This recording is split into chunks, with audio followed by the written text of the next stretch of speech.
Oh, hi there. My name is Casey Krynas. I am the worship director at the Hilton Head Island congregation. And I hope that this summer has been a really joyful time in the Psalms for you.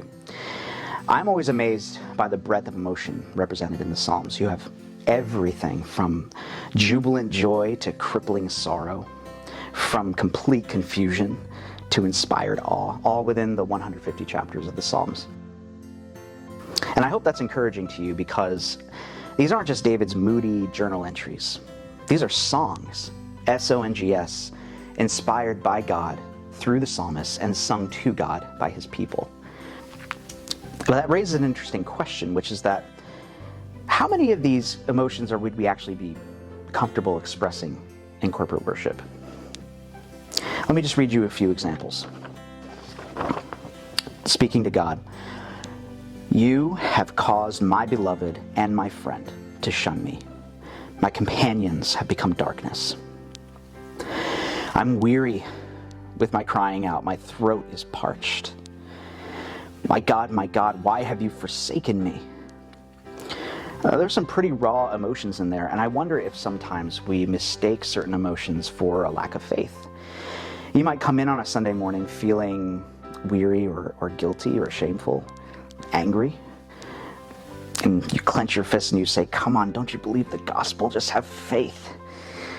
And on the other end, you might come in feeling joyful and glad, but you hold yourself back and you pin your arms to your side and you say, this isn't about how I feel or what my experience is. It's about God. Have some real, genuine faith. Now, Jeremiah 17 does say that our hearts are wicked.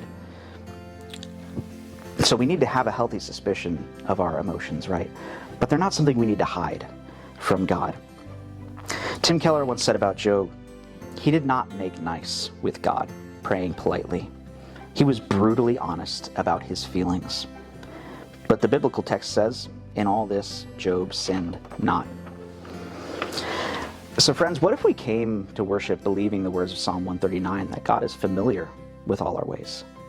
Here's a challenge for us. If you come in feeling negatively in some way, what would it look like for you to bear those things to Jesus, our great high priest, who's able to sympathize with our weakness?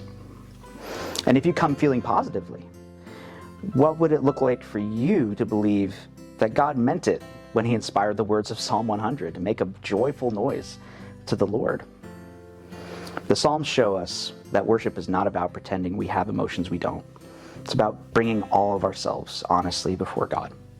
So let's do that together, expecting that he'll meet us there and that he will put a new song of praise in our mouths, as he says in Psalm 40.